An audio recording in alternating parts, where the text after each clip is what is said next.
क्या हुआ, आप इतने गुस्से में क्यों हैं चीफ, मुझे अपने साथ नहीं ले गए? मैंने जिद की थी, उसके बाद भी नहीं। मैं अपने आदमियों से कहता हूँ उन्हें ट्रेस करने के लिए। इवांश की बात पूरी हुई तो कृष ने कॉल कट कर दिया था। वहीं दूसरी तरफ शक्ति ने केक कट किया। काफी चेहरों पर इस वक्त मुस्कुराहट थी। शक्ति ने सिद्धि की ओर देखा।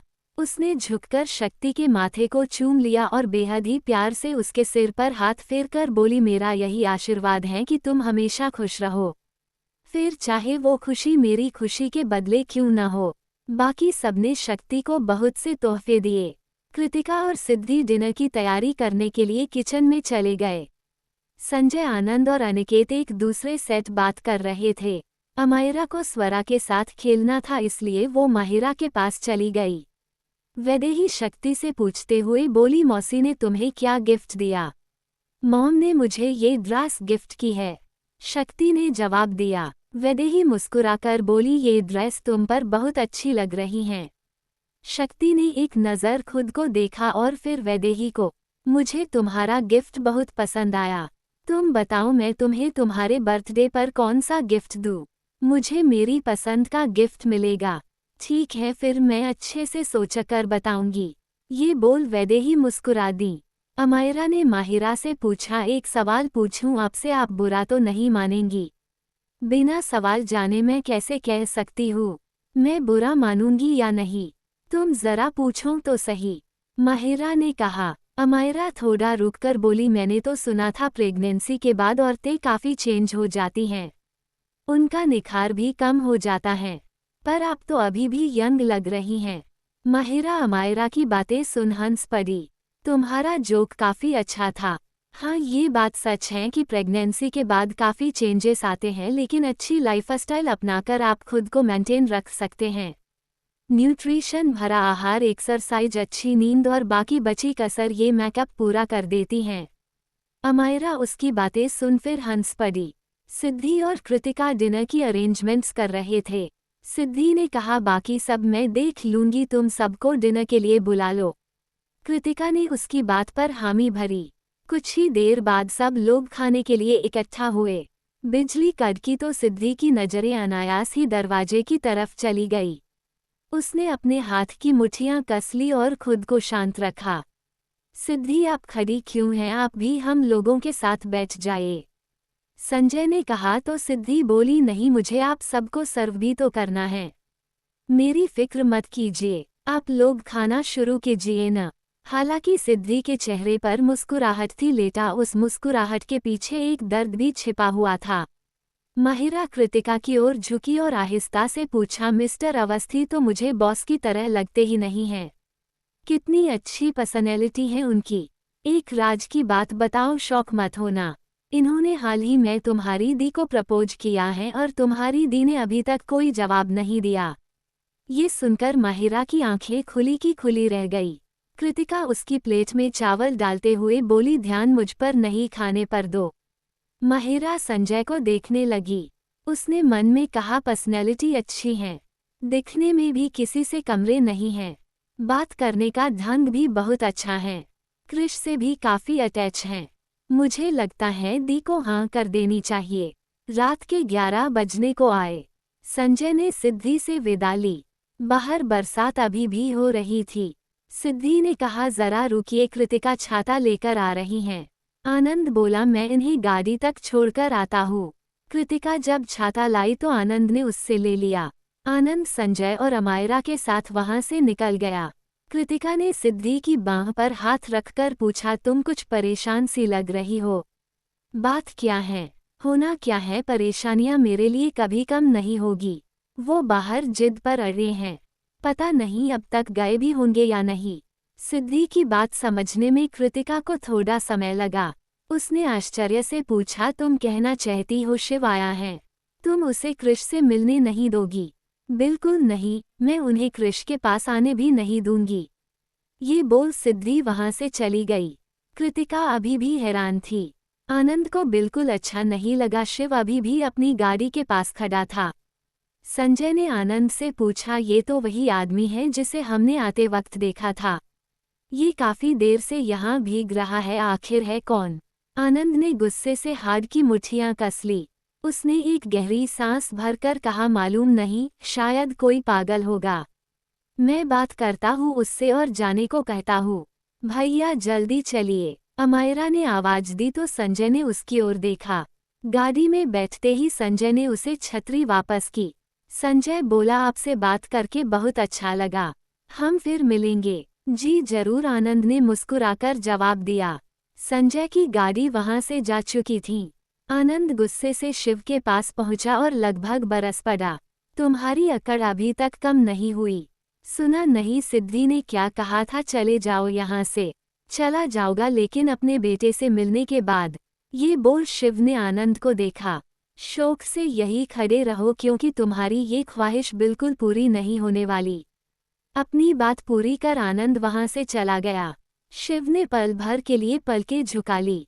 सिद्धि इस वक्त शक्ति के कमरे में थी। शक्ति उसकी गोद में सिर रखकर लेटा हुआ था।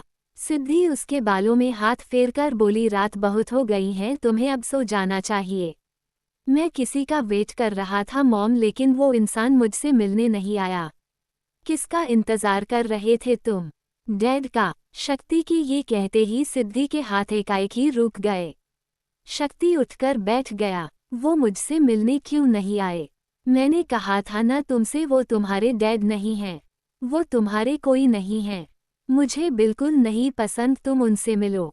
सिद्धि की बात काटते हुए शक्ति बोला, आपको वो क्यों नहीं पसंद? इन्होंने ऐसा क्यों कहा? वो मेरे डैड हैं।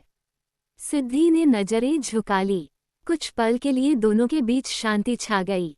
सिद्धि ने बिना शक्ति की ओर देखे कहा, हम दोनों ने डिवोर्स ले लिया है।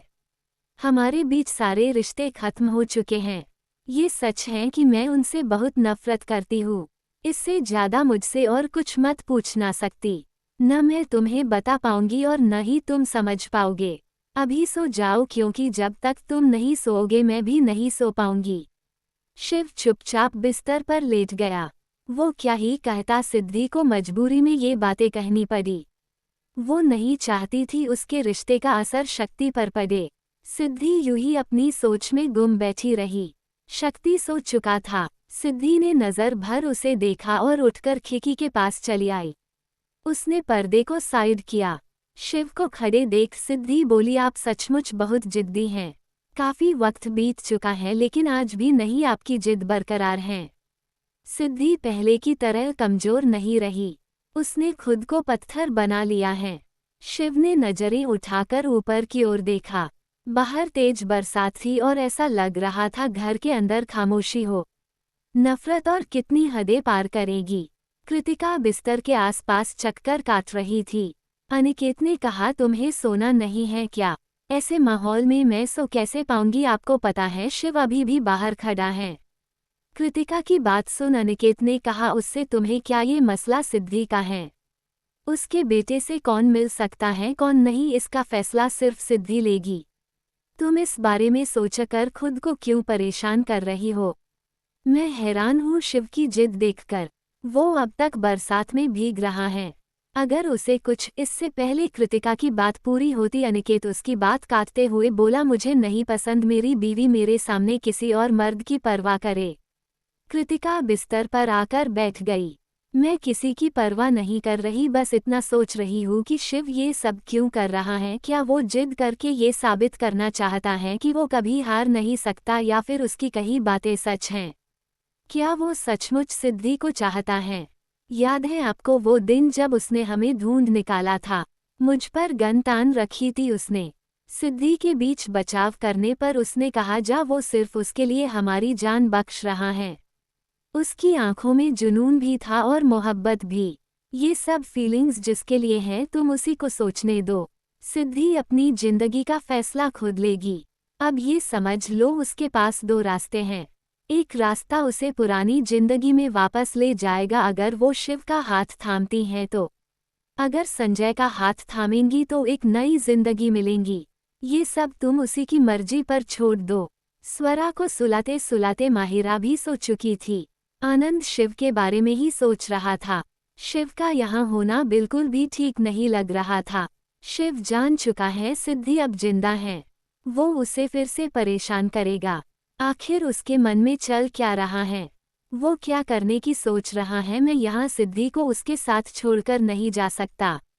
हमें कोई ना कोई सॉल्यूशन तो निकालना ही होगा। आनंद बहुत कुछ सोच रहा था। इवांश ने शिव का पता लगा लिया था। जब वो कृतिका के घर पहुंचा तो शिव को बाहर बरसात में भीगता हुआ पाया। इवांश ने गाड़ी से छाता निकाला और शिव की तरफ दौड़ पड़ा। चीफ, आप यहाँ क्या कर रहे हैं? कब से बरसात में भीग रहे हैं? शिव सामने की ओर देख रहा था। उसने कुछ भी नहीं कहा। इवांश ने जब उसकी नज़रों का पीछा किया तो कुछ कुछ बातें उसे समझ में आने लगी। क्या ये सिद्धि मैडम का घर है? तो फिर आप बाहर क्यों खड़े हैं? अंदर क्यों नहीं चले जाते? तुम जाओ यहाँ से इवांश, मुझे अभी और इंतजार करना है। शिव ने अब कहीं जाकर अपना मुंह खोला। इवांश परेशान होकर बोला, ये आप क्या बोल रहे हैं? मैं ऐसी हालत में आपको छोड़कर नहीं जा सकता। शिव ने इवांश की ओर देखकर कहा, इट्स माय ऑर्डर, मुझे यहाँ अकेला छोड़ दो। इवांश समझ नहीं पा रहा था उसे कैसे राजी करे। उसकी जिद के आगे इवांश हार गया। इवांश ने शिव के हाथ में छाता थमाते हुए कहा, मैं यही आपका इंतजार करूंगा जब तक आप मेरे साथ नहीं चलते। कम से कम इसे पके रखिए। बरसात ही तो है, मौत तो नहीं जो मर जाऊंगा। ये बोल शिव ने छाता छोड़ दिया जो हवा की वजह से पीछे की तरफ उठ गया। इवांश ये सब देखता ही रह गया। आखिर क्या किया जाए? इवांश भी यही सोच रहा था। उसके साथ बरसात में भीगने का पागलपन वो नहीं कर सकता था। इवांश गाड़ी में आकर बैठ गया। उसने क्रिश को कॉल लगाया।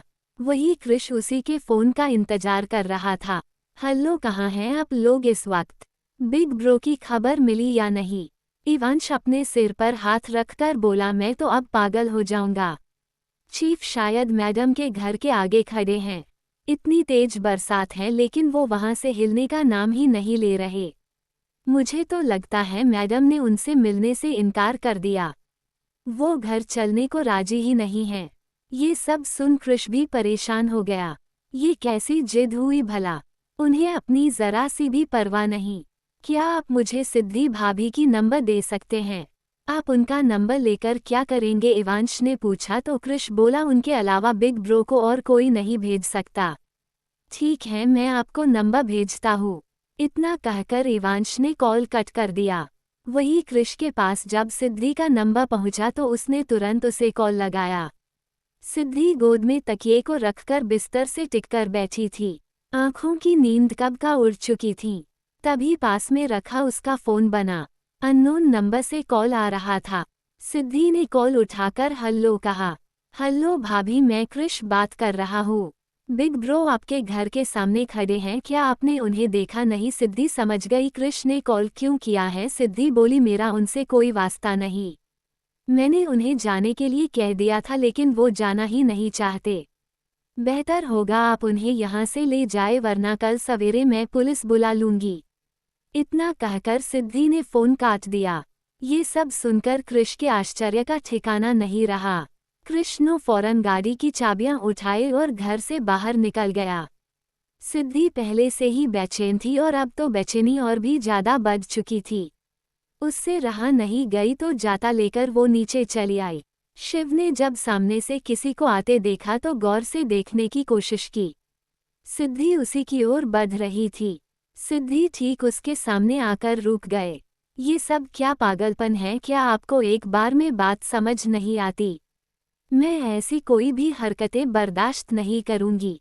बेहतर होगा यहाँ से लौट जाए, नहीं तो सवेरा होते ही मैं पुलिस को बुला लूंगी।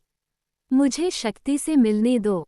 शिव ने कहा। हरगिज नहीं, उससे मिलने की इजाजत मैं बिल्कुल नहीं दूंगी। ये बोल सिद्धि ने अपना चेहरा फेर लिया। शिव फीकी मुस्कुराहट के बाद बोला, नहीं अभी मत जगाना, वो सो रहा होगा। मैं उसके जगाने का इंतजार करूंगा। सिद्धि भी उसकी जिद देखकर परेशान हो गई। उसने गुस्से से कहा, आपको सीधी बात समझ नहीं आती न? नहीं आतना ही सुबह और ही किसी और दिन। मैं उससे मिलने की इजाजत हरगिज नहीं दूंगी। अचानक से बिजली कड़की और सिद्धि आंखें बंद कर चीख पड़ी। छाता भी हाथ से छूटकर नीचे गिर चुका था। शिव ने फौरन उसकी बाहें थाम ली। सिद्धि, आर यू ऑल राइट? आंखें खोलो, मैं हूँ तुम्हारे साथ। सिद्धि ने आहिस्ता आहिस्ता अपनी आंखें खोली। वो तो गलती से भी शिव से मदद नहीं ले सकती थी। वो शिव का हाथ झटक कर उससे दूर हो गई। मत छूइए मुझे, बेहतर होगा यहाँ से चले जाए वरना अंजाम आपके लिए अच्छा नहीं होगा। इतना कहकर सिद्धि जाने लगी। शिव शायद कुछ कहना चाहता था इसलिए उसने अपना हाथ सिद्धि की ओर बढ़ाया। शायद उसका शरीर साथ नहीं दे रहा था। सिद्धि ने किसी के गिरने की आवाज सुनी तो उसके कदम अपने आप ही रुक गए। शिव को गिरते देख इवांश फौरन गाड़ी से निकलकर बाहर आया। चीफ आंखें खोलिए। आप मेरी आवाज सुन रहे हैं न? चीफ प्लीज आंखें खोलिए। शिव कोई जवाब नहीं दे रहा था। सिद्धि ने मुड़कर पीछे देखा। इवांश ने जैसे तैसे कर शिव को गाड़ी में बिठाया। सिद्धि यूं ही बरसात में भीग रही थी। उसने एक बार भी आगे बढ़कर शिव को देखने की कोशिश नहीं की। आधी रात का वक्त हो रहा था। आप शायद इस तरह नहीं समझेंगे जब तक मैं कोई बड़ा कदम न उठाऊं। इंतजार कीजिएगा, अब मैं फैसला लेने में देर नहीं लगाऊंगी। ये कहते कहते सिद्धि ने अपनी आंखें बंद कर ली। क्रिश इस वक्त गाड़ी चला रहा था। इवांश को फोन देखकर क्रिश ने रिसीव किया। कहाँ हैं आप इस वक्त? मेरा वेट कीजिए, मैं बहुत जल्द वहाँ पहुँचने वाला हूँ। क्या भाभी बिग ब्रो से मिली? हाँ, वो मिली थी और फिर एक बार उनकी बहस हुई। आपको वहाँ जाने की जरूरत नहीं है।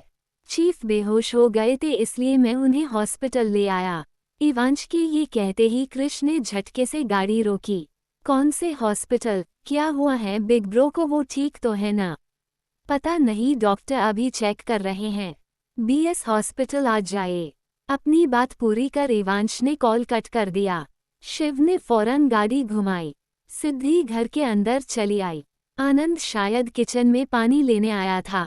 वो किचन से बाहर निकला तो सिद्धि को नीचे देखकर हैरान हुआ। उसके भीगे कपड़ों को देख आनंद बोला, तुम बाहर बारिश में भीग रही थी, वो भी आधी रात को? सो नहीं पा रही थी मैं। किसी ने चिंता में डाल दिया था इसलिए कहने गई थी कि वो वापस लौट जाए। सिद्धि ने कहा। आनंद ने पानी की बोतल टेबल पर रखी और टी शर्ट की बाजुएं फोल्ड करते हुए बोला, ये इंसान बातों की नहीं बल्कि मारपीट की भाषा समझता है। तुम बीच में मतलब आना। आनंद जैसे ही उसके बगल से होकर जाने लगा, सिद्धि ने उसकी कलाई पकड़ ली। आनंद ने चेहरा घुमाकर सिद्धि की ओर देखा तो उसने नमे सिर हिला दिया। वो चले गए। आप भी अपने कमरे में जाइए। इतना कहकर सिद्धि ने उसका हाथ छोड़ दिया और सीढ़ियों की तरफ बढ़ गई। आनंद को अभी भी यकीन नहीं हुआ इसलिए उसने खिड़की के पास जाकर अपनी आंखों से जांच की। शिव सचमुच वहां नहीं था, सिर्फ उसकी गाड़ी खड़ी थी। क्रिश हॉस्पिटल पहुंच चुका था। वो जब इवांश के पास पहुंचा तो देखा वो डॉक्टर से बात कर रहा था। क्या हुआ बिग ब्रो को? वो ठीक तो है ना? ज्यादा देर तक बारिश में भीगने की वजह से उनका शरीर ठंडा पड़ गया। बुखार भी काफी तेज था। अगर आप लोग सही वक्त पर उन्हें नहीं लाते तो उन्हें निमोनिया भी हो सकता था। फिलहाल हमने उन्हें इंजेक्शन दिया है, वो गहरी नींद में हैं। डॉक्टर ने अपनी बात पूरी की और वहां से चले गए। क्रिश ने इवांश से कहा, ये सब आपकी आंखों के सामने हुआ, आप देखते रहे। बिग ब्रो को समझाया क्यों नहीं आपने? ये आप मुझसे बेहतर जानते हैं। उन्हें समझाना किसी के बस की बात नहीं। इतना कहकर इवांश चुप हो गया। उसने थोड़ा रुककर कहा, दक्ष सर का फोन आया था। उनसे कुछ भी छिपाना आसान नहीं था। शायद वो बहुत कुछ जानते हैं। उन्होंने कहा वो ऊटी आ रहे हैं। क्या अभी बात हुई उनसे? कृष्ण ने पूछा। नहीं, कल रात को हुई थी।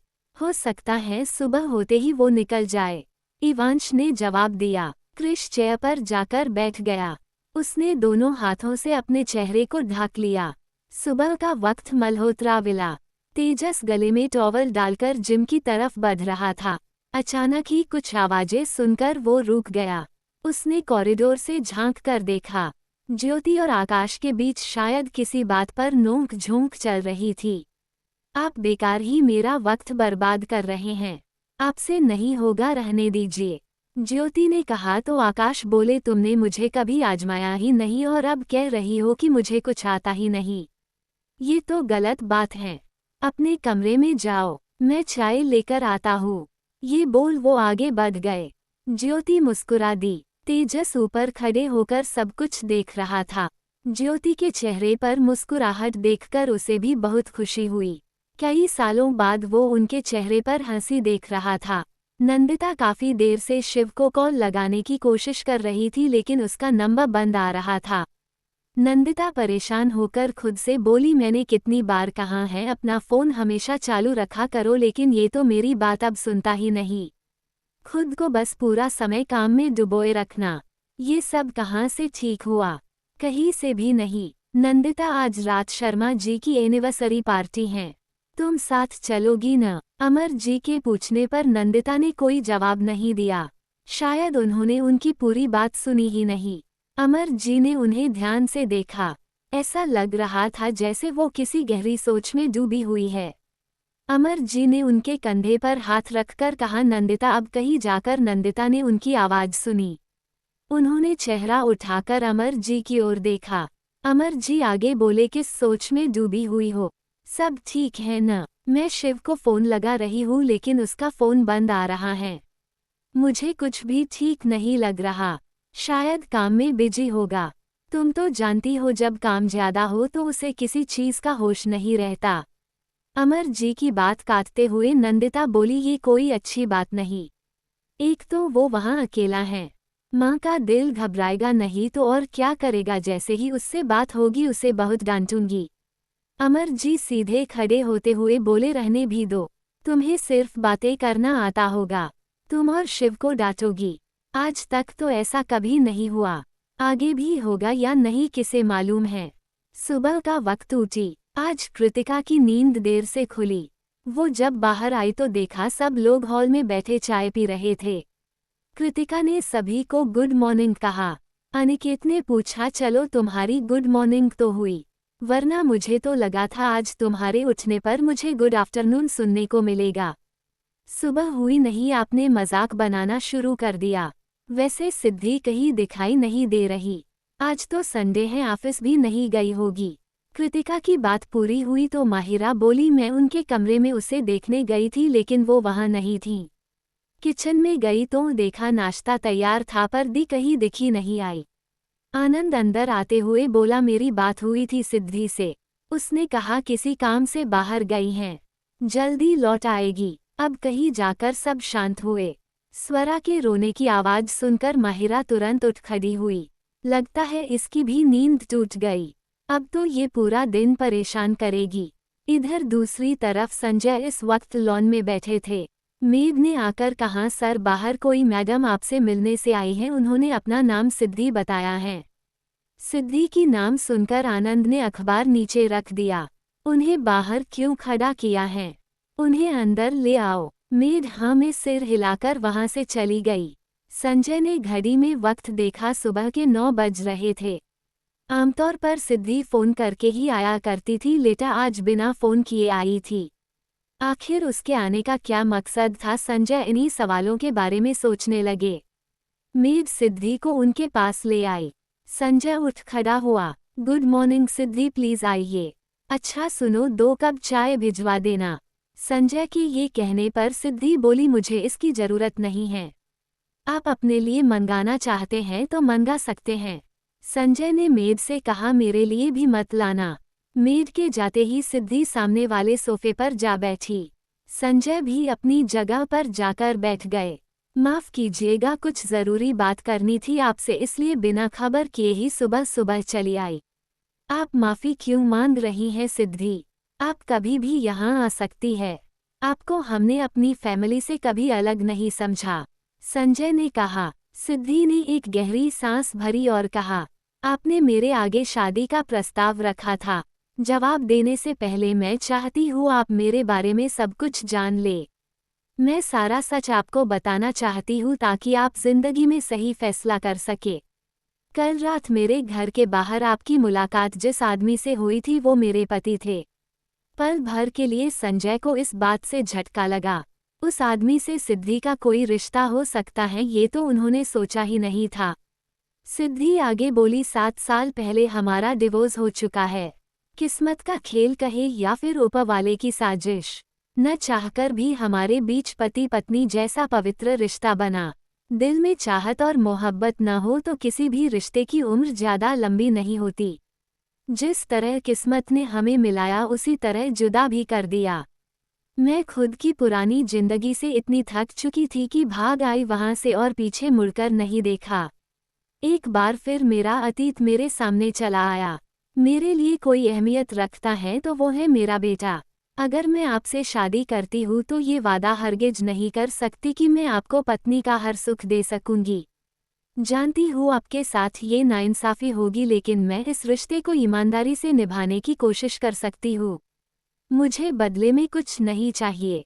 अपने बेटे के लिए जायज पिता और खुद के लिए आत्मसम्मान, बस इतनी सी ख्वाहिश है मेरी। अब आप पर निर्भर करता है क्या आप अब भी मुझसे शादी करना चाहते हैं या फिर अपना फैसला बदलना चाहते हैं। सिद्धि यहाँ एक मकसद के साथ आई थी और उसने अपना मकसद जाहिर कर दिया। कुछ देर के लिए दोनों के बीच खामोशी छा गई। संजय ने अपनी चुप्पी तोड़ते हुए कहा, मुझे आप पसंद हैं, बहुत ज़्यादा पसंद हैं। संजय, क्या आप मेरी एक और बात मानेंगे? बीवियां हुक्म देते हुए अच्छी लगती हैं, इजाज़त मांगते हुए नहीं। संजय की इस बात पर सिद्धि मुस्कुरा दी। सिद्धि ने कहा, क्या हम शादी साधारण तरीके से नहीं कर सकते? मुझे आपकी हर शर्त मंजूर है। आप अपनी मर्जी से इस रिश्ते में जुड़ना चाहती हैं। आपका अतीत कैसा था मुझे कोई फर्क नहीं पड़ता।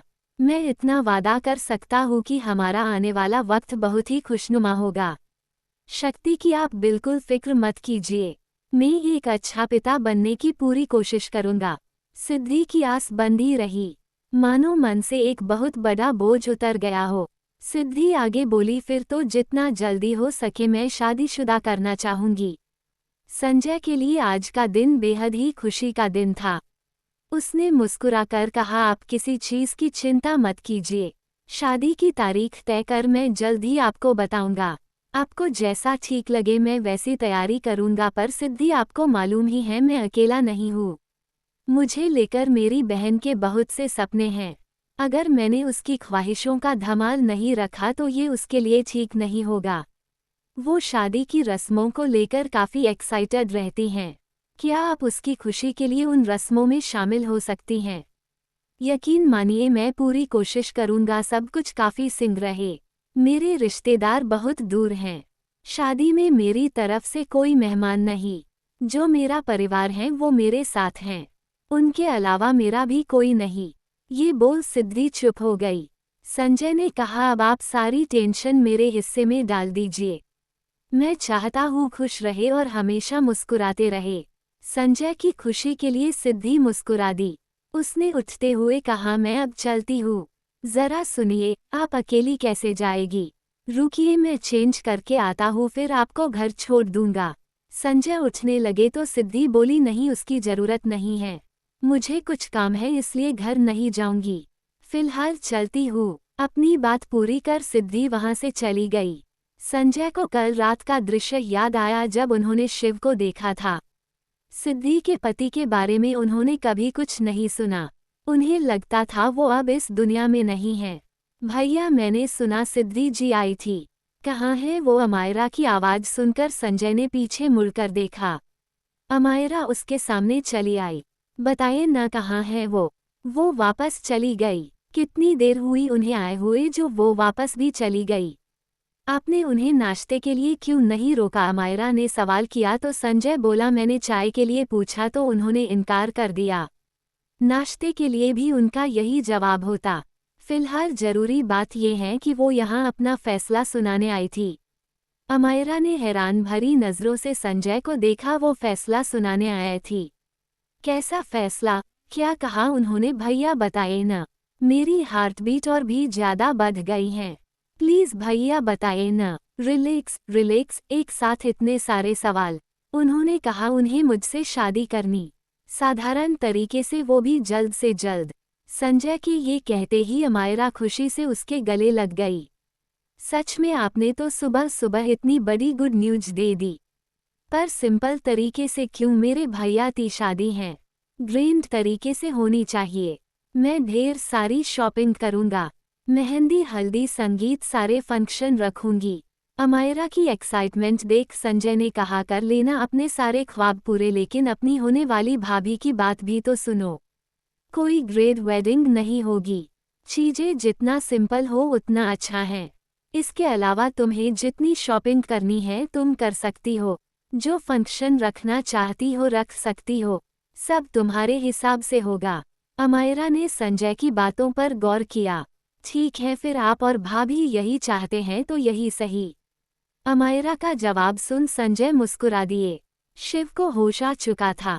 नज ने उसकी ओर देखा। Are you all right? आपको अब कैसा महसूस हो रहा है?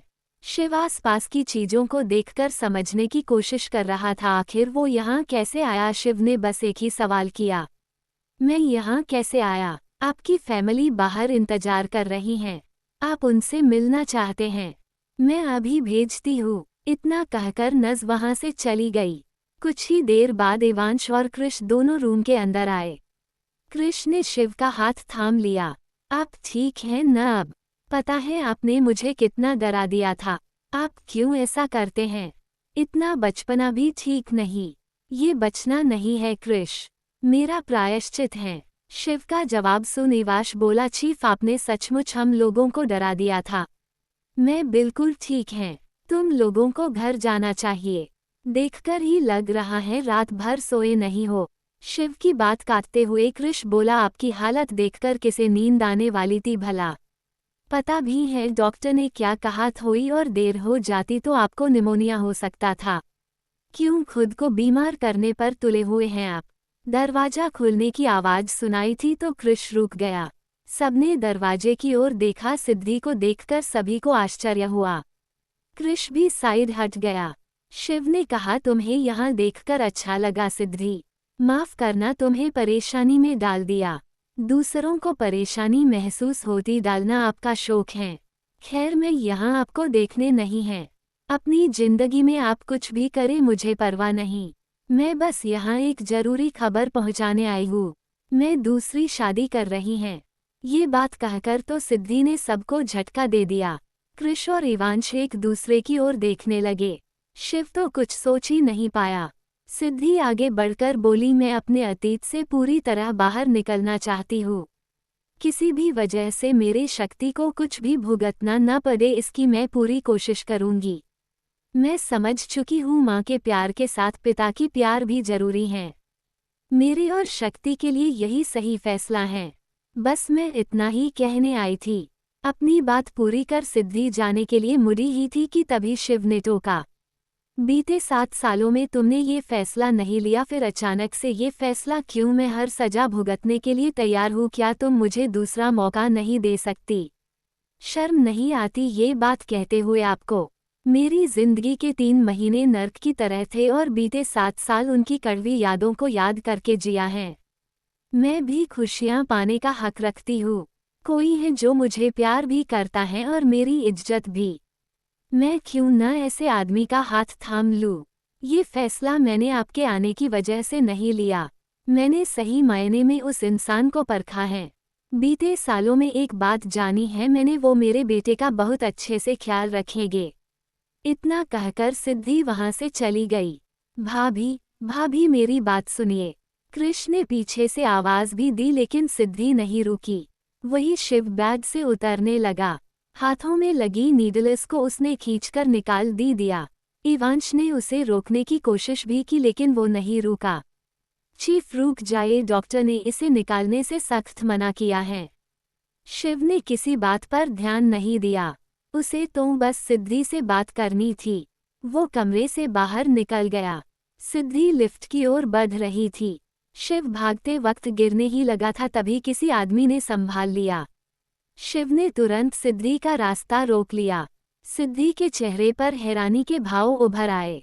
शिव की सांसें गहरी हो चुकी थी क्योंकि वो भागकर यहाँ तक पहुँचा था। मत करो ऐसा, तुम मेरी मोहब्बत हो। मैं नहीं बांट सकता किसी और के साथ तुम्हें। मुझे खुद से दूर मत करो। मैं तुम्हारी हर बात मानने को तैयार हूँ पर ये मुझसे नहीं होगा। सिद्धि आसपास खड़े लोगों को देख रही थी तो तमाशे के मूक दर्शक बने हुए थे। उनकी घूरती आंखें सिद्धि को शर्मिंदगी महसूस करवा नहीं थी। सिद्धि ने आहिस्ता से कहा, मुझे सड़के बीच शर्मिंदा मत कीजिए। मैं अपनी बात खत्म कर चुकी हूँ।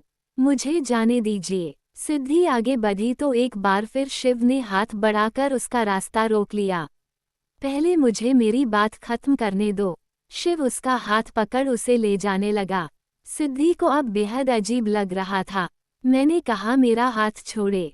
शिव उसे एकांत में ले आया जहां उन दोनों के सिवाय कोई नहीं था। शिव उसे दीवार से लगाते हुए ठीक उसके सामने खड़ा हो गया। तुम्हारा हर इल्जाम मैंने कबूल किया है। तुम मुझे दोषी मानती हो तो ठीक है, मैं दोषी हूँ। मैं तुम्हारी हर सजा का हकदार हूँ, पर मुझसे दूर होने की सजा खुद को मत दो। मुझे मेरे बेटे से दूर मत करो। तुम पराए मर्द पर भरोसा कर सकती हो लेकिन मैं नहीं। मेरे बेटे का ख्याल मुझसे बेहतर और कोई नहीं रख सकता। सिद्धि चुपचाप खड़ी शिव की बातें सुन रही थी। शिव अपना हाथ बढ़ाकर उसकी लटों को चेहरे से हटाना चाहा तो सिद्धि ने चेहरा दाएं ओर मोड़ लिया, जिसका साफ मतलब था शिव का छूना भी उसे गवारा नहीं। शिव को बहुत बुरा लगा लेकिन उसने सिद्धि के मन को समझने का प्रयास किया। शिव ने अपना हाथ वापस पीछे खींच लिया। हो गया आपका, या आपको और भी कुछ कहना है? और अगर नहीं तो मेरे रास्ते से हट जाए, क्योंकि मुझे बहुत काम है। शिव उसके रास्ते से हट गया। सिद्धि जाने लगी तो पीछे से शिव ने टोका, मुझे मेरे बेटे से मिलने दो। शक्ति की खुशियों का ख्याल है न तुम्हें? क्या कल महसूस नहीं किया तुमने कि उसकी नज़रें किसी को ढूंढ रही थी? सिद्धि की नज़रों के आगे कल रात का दृश्य चला आया। शक्ति की नज़रें दरवाजे पर ही टिकी हुई थी। जो खुशी उसके चेहरे पर होनी चाहिए वो बिल्कुल नहीं थी। शिव ने कहा, मुझे उससे मिलने से मत रोको। मैं ही हूँ जो उसके सवालों का जवाब दे सकता हूँ। तुम्हें झूठ का सहारा लेने की जरूरत नहीं है। तुमने उसके लिए बहुत मेहनत की है। तुम्हें उसकी नज़रों में हमेशा अच्छा रहना चाहिए। मुझे बुरा बनने दो। सिद्धि एक पल के लिए भी वहां और नहीं रुक पाई और आगे बढ़ गई। नीचे हॉस्पिटल के आगे गाड़ी रुकी हुई थी। ड्राइवर ने आगे बढ़कर दरवाजा खोला तो दक्ष बाहर निकला। गाड़ी पार्किंग में लगा देना। दक्ष ने अपनी बात पूरी की तभी उसकी नज़र कुछ ही दूरी पर खड़ी टैक्सी पर गई। उसने अभी अभी सिद्धि को अंदर बैठते हुए देखा। हैरानी से आंखें बड़ी हो गई। दक्ष ने तुरंत आंखों पर लगा चश्मा हटाया। सिद्धि टैक्सी लेकर बहुत दूर निकल चुकी थी। दक्ष ने पीछे से अपनी गर्दन सहलाते हुए खुद से कहा, मतलब मैंने जो सुना था वो सब सच था? वो सच में सिद्धि थी। दक्ष ने ज्यादा सोच विचार नहीं किया और हॉस्पिटल के अंदर चला आया। उसने रिसेप्शन से शिव का रूम नंबर पता किया। श ने शिव को ढूंढ लिया था। वो उसे संभालकर रूम में ले आया। क्रिश नर्स के साथ रूम में उसका इंतजार कर रहा था। बिग ब्रो, आपको तो समझाना ही बेकार है क्योंकि आप वही करेंगे जो आपका मन कहेगा। नर्स प्लीज आप इन्हें चेक कीजिए। इसी बीच एक बार फिर रूम का दरवाजा खुला। क्रिश और इवांश जानते थे आज सुबह दक्ष आने वाला है, लेकिन शिव को मालूम नहीं था। मुझे नहीं पता था तुम्हें हॉस्पिटल से इतना प्यार है कि तुम बार बार यहाँ आना पसंद करते हो। दक्ष ने कहा तो शिव ने पूछा, तुम अचानक यहाँ कैसे? अगर अचानक नहीं आता तो पता कैसे चलता? तुम्हारा पागलपन अभी तक खत्म नहीं हुआ। इवांश, आखिर कल रात क्या हुआ था जो ये हॉस्पिटल पहुंच गया? दक्ष ने इवांश की ओर देखकर सवाल किया। इवांश शिव की ओर देखने लगा तो दक्ष ने कहा, उसकी तरफ नहीं मेरी तरफ देखकर बात करो। चीफ, कल रात काफी देर तक बारिश में भीगते रहे इसलिए इनकी तबीयत खराब हो गई। इवांश ने अधूरी बात कही तो दक्ष बोला, मुझे पूरी बात बताओ। मैंने अभी अभी सिद्धि को कैब में बैठते देखा है। मतलब कि तुम लोगों ने सच कहा था वो जिंदा है? क्रिश दक्ष का हाथ पकड़ उसे सोफे के का ले आया। आप यहाँ बैठिए, मैं आपको पूरी बात बताता हूँ। आपने जिन्हें देखा वो भाभी ही थी। कल रात शक्ति का बर्थडे था। एक मिनट, ये शक्ति कौन है? दक्ष ने बीच में टोका। बिग ब्रो और भाभी का बेटा, क्रिश ने जवाब दिया। दक्ष ने हैरान नजरों से शिव को देखा। क्रिश उसे हिलाते हुए बोला, पहले आप मेरी तरफ देखिए। कल रात बिग ब्रो अपने बेटे से मिलने गए थे लेकिन भाभी ने उन्हें मिलने नहीं दिया। ये भी जिद पकड़कर बैठ गए और पूरी रात बारिश में भीगते रहे। तुम लोगों की बातें मेरे समझ में नहीं आ रही। कल रात सिद्धि ने इसके बेटे से मिलने नहीं दिया और अभी वो इसका हाल चाल पूछने आई थी। दक्ष ने कहा, मैडम चीफ का हाल चाल पूछने नहीं आई थी, वो दूसरी शादी कर रही है, ये न्यूज़ देने आई थी। इवांश की बात पूरी हुई तो दक्ष अपनी जगह से उठ खड़ा हुआ। आखिर तुम लोग बोल क्या रहे हो? शिव, आखिर चल क्या रहा है तुम लोगों के बीच? क्या तुम्हारे बीच फिर से झगड़ा हुआ है? तुम्हारी बीवी दूसरी शादी करने जा रही है और तुम चुप हो। कोई मुझे समझाएगा आखिर मसला क्या है? पल भर के लिए उस रूम में शांति छा गई। नज़ जो चुपचाप मशीन के पास खड़ी थी, उसे उन लोगों की बातें समझ नहीं आई। इवांश ने उसे बाहर भेज दिया। दक्ष शिव के पास चला आया। What's wrong with you? आखिर करना क्या चाहते हो तुम? मुझे नहीं मालूम था मेरी जिंदगी की कड़वा सच सिद्धि के साथ जुड़ा हुआ है। मुझे देर से समझ आया वो मुझसे नफरत क्यों करती हैं। याद है बैचलर पार्टी की उस रात मेरे साथ मेरे कमरे में एक लड़की थी। वो लड़की और कोई नहीं सिद्धि थी। वो मुझे आज भी रेपिस्ट समझती हैं। दक्ष की आंखें हैरानी से बड़ी हो गई। वो लड़की सिद्धि थी। ओह गॉड, मैं तो सोच भी नहीं सकता था। तुम भी तो उस दिन हादसे का शिकार हुए थे। तुमने उसे बातें क्लियर क्यों नहीं की? तुम्हारी गलती नहीं थी। उस हादसे का उस पर जो असर हुआ, तुम्हें लगता है मैं आसानी से अपनी बेगुनाही साबित कर सकता हूँ? शादी के बाद भी मैंने कभी उससे ठीक से बात नहीं की। हर तरह की कोशिश करता रहा उसे दर्द दूं, उसे तड़पाऊं। किसी और का गुस्सा उस पर निकालता रहा। मुझे क्या मालूम था वो एक दिन मेरी मोहब्बत बन जाएगी। 7 साल पहले उस रात में हमारे बीच सब कुछ ठीक करना चाहता था। उसे बताना चाहता था कि मैं उससे कितना प्यार करता हूँ। तभी मेरे हाथ उसकी प्रेगनेंसी रिपोर्ट लगी। उसे देखते ही मैं पागल सा हो गया। मुझे लगा उसने मुझे चीट किया है। मैंने उसे बच्चा गिराने तक को कह दिया। यही वजह थी वो घर से भाग गई। मैं फिर एक बार उसकी नज़रों में दोषी बन गया। मैंने उस वक्त अपने ही बच्चे को गाली दी, उसे शक की निगाह से देखा। इन सबको भुला पाना इतना आसान नहीं है। कहते कहते शिव की आंखें भर आई। दक्ष ने आगे बढ़कर उसे गले से लगा लिया। इन सब से तुम्हें भी तो कोई खुशी नहीं मिली। तुम भी तो दर्द में थे। क्रिश की पॉकेट में रखा फोन बजने लगा। अमायरा का कॉल था लेटा। इस वक्त वो सबके बीच फोन नहीं उठा सकता था, इसलिए क्रिश ने कॉल कट कर दिया। दक्ष ने शिव को संभालते हुए कहा, तुमने आज तक हार नहीं मानी, आगे भी मत मानना। एक बार फिर से कोशिश करो चीजों को ठीक करने की। हम सब हैं न तुम्हारा साथ देने के लिए। दक्ष को कुछ ध्यान आया तो उसने क्रिश की ओर देखा। मैंने सुना था तुम ऑस्ट्रेलिया में इंटर्नशिप कर रहे हो। तुम यहाँ कैसे आए और कब? तेजस ने भी मुझे इस बारे में कुछ नहीं बताया। क्रिश का मुंह खुला का खुला रह गया। यहाँ आने की वजह तो उसने किसी को नहीं बताई। अब वो क्या ही जवाब देता। तभी इवांश बोला, बिल्कुल सही सवाल किया आपने, मैंने भी पूछा था लेकिन इन्होंने कोई जवाब दिया ही नहीं। अब तो डबल अटैक हो रहा था। क्रिश किस किस को संभालता। दक्ष ने कहा, क्रिश सच सच बताओ तुम यहाँ क्या कर रहे हो? ये मत बोलना कि शिव से मिलने आए थे। ये किस समय कहाँ रहता है किसी को नहीं मालूम। मैं झूठ नहीं बोलूँगा। वैसे भी झूठ बोलकर मुझे क्या मिलना है, मैं पहले ही सच बता देता, लेकिन भाभी की न्यूज़ सुनकर मैं सब भूल गया। मैं एक लड़की के पीछे यहाँ आया हूँ। क्रिश के ये कहते ही दक्ष ने मुंह पर हाथ रख लिया। लड़की के पीछे? आखिर तुम इतने बड़े कब हो गया? क्या मतलब है आपका? 24 का हूँ, कोई बच्चा थोड़ी ना हूँ। वो मुझे ऑस्ट्रेलिया में मिली थी, तभी पता चला वो ऊटी में रहती हैं। मैं उससे कन्फेस करने आया था। Oh really? और उस लड़की ने आपके कन्फेशन का क्या जवाब दिया? इवांश ने पूछा तो क्रिश मुस्कुरा दिया। मुझ जैसे हैंडसम लड़के को कोई लड़की ने कह सकती है भला? उसने मुझे हाँ कहा। उसकी फैमिली में सिर्फ उसका भाई है। मैं उनसे बात करना चाहता के बाद घर में सबको बताने वाला था। मैंने तेजस ब्रो बोन को भी नहीं बताया कि मैं यहाँ हूँ। क्रिश की बात पूरी हुई तो दक्ष बोला, और अगर मैं बता दूँ तो? आप मुझे मरवाना चाहते हैं क्या? क्रिश ने रोनी सी सूरत बना ली।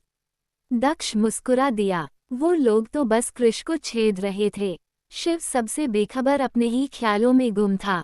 सिद्धि पहले से काफी बदल चुकी थी।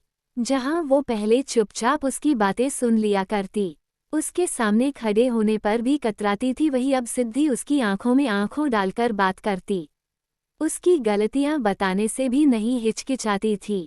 वक्त ने उसे और भी ज्यादा मजबूत बना दिया था। सिद्धि जब घर पहुंची तो सभी ने पूछा वो इतनी देर तक कहाँ थी। शिव ने सभी सदस्यों को इकट्ठा किया और इस वक्त वो उन सबके बीच बैठी थी। आप सब जानना चाहते हैं मैं कहाँ गई थी। उससे भी ज्यादा जरूरी बात है जो मैं बताना चाहती हूँ। मैं जिस कंपनी में काम करती हूँ उसके ऑनर से आप लोग मिल चुके हैं। उन्होंने कुछ दिन पहले मेरे सामने शादी का प्रस्ताव रखा था। मैंने फैसला ले लिया है और मैं आज उन्हें हाँ कहने गई थी। मुझे उम्मीद है आप सब मेरे फैसले में मेरा साथ देंगे। सिद्धि की बात सुनकर सब चुप हो गए। क्या कहे क्या नहीं किसी को कुछ समझ नहीं आया। आनंद ने कहा तुमने सही फैसला लिया है। ये फैसला तुम्हें बहुत पहले ले लेना चाहिए था। मैं तुम्हारे फैसले के साथ हूँ सिद्धि। बेहतर होगा तुम अतीत को पीछे छोड़ आगे बढ़ जाओ। माहिरा उठकर सिद्धि के पास चली आई। उसने सिद्धि की बांह थाम कर कहा मैं आपके हर फैसले में आपके साथ हूँ। अनिकेत और कृतिका ने भी हाँ में सिर हिलाया। सिद्धि ऊपर शक्ति के कमरे में चली आई। उसने सबसे तो बात कर ली थी लेकिन शक्ति से बात करना भी बहुत जरूरी था। सिद्धि ने दरवाजा खोला जो कि अंदर से लॉक नहीं था। शक्ति कंप्यूटर पर गेम खेल रहा था। सिद्धि को अंदर आते देख शक्ति ने पूछा मॉम आप कहाँ थी? आप अपने रूम में भी नहीं थी। संजय अंकल से मिलने गई थी। सिद्धि ने शिव के बालों में हाथ फेरा और बेहद ही प्यार से कहा मॉम आपको कुछ बताना चाहती हैं। मॉम और संजय अंकल शादी करने वाले हैं। आपको वो बहुत पसंद है न? आप अब से उन्हें डैड कह सकते हो। शक्ति ने ध्यान से सिद्धि की बातें सुनी। संजय अंकल मेरे डैड नहीं हैं। मेरे डैड तो कोई और हैं। शक्ति ने कहा। सिद्धि ने नमे सिर हिलाया। वो आपके डैड थे लेकिन अब नहीं हैं। आप ही तो कहते थे मुझसे। संजय अंकल बहुत अच्छे हैं। आपसे बहुत प्यार करते हैं। जब वो आपके डैड बन जाएंगे तो आप उनके साथ घूमने भी जा सकते हैं। उन्हें अपने स्कूल भी ले जा सकते हो। वो आपको बहुत प्यार देंगे। शक्ति ने आगे कुछ नहीं कहा। सिद्धि ने उसे सीने से लगा लिया। शाम का वक्त हॉस्पिटल। दक्ष इस वक्त फोन पर शिखा से बात कर रहा था। शिखा बस ओम की शिकायतें लगा रही थी। दक्ष ने कहा तुम तो बस मुझे और मेरे बेटे को बस जल्लाद समझती हो। प्यार से बात नहीं कर सकती क्या? और कितना प्यार से बात करूं मैं, आप लोग मेरी सुनते भी हैं। आपको पता भी है आज उसने स्कूल में क्या किया? टीचर को रोज भी दिया और आंख भी मारी। उस टीचर ने कंप्लेंट की है मुझसे। दक्ष ये सुनकर मुस्कुरा दिया।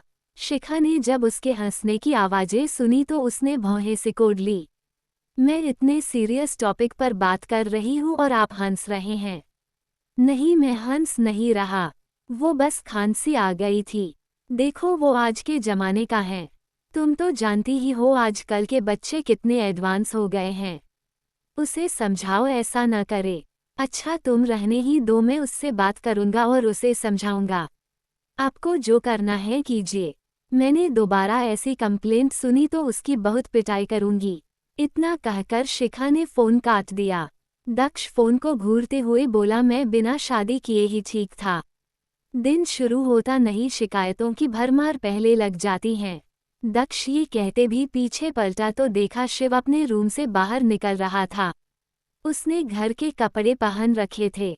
दक्ष ने उसे टोकते हुए कहा ये तुम कहाँ जा रहे हो? डॉक्टर ने अभी डिस्चार्ज नहीं दिया है। तो फिर ले लो, मैं यहाँ और नहीं रुक सकता। ये बोल शिव वहाँ से चला गया। दक्ष अपने आप से बोला ये तो सचमुच नहीं बदला, वही जल्दबाजी का भूत है। शिव ने पार्किंग लॉट से अपनी गाड़ी निकाली। इवांश को कॉल लगाया। जैसे ही इवांश ने कॉल रिसीव किया शिव ने कहा सिद्धि का नंबर ट्रेस कर मुझे उसका लोकेशन बताओ।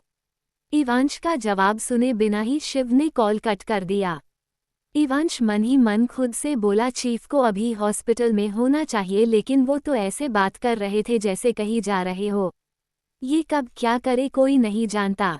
इधर कृष अमायरा के घर के बाहर खड़ा था। उसने कितनी दफ़ा अमायरा को कॉल लगाया लेकिन उसने उसका फ़ोन ही रिसीव नहीं किया।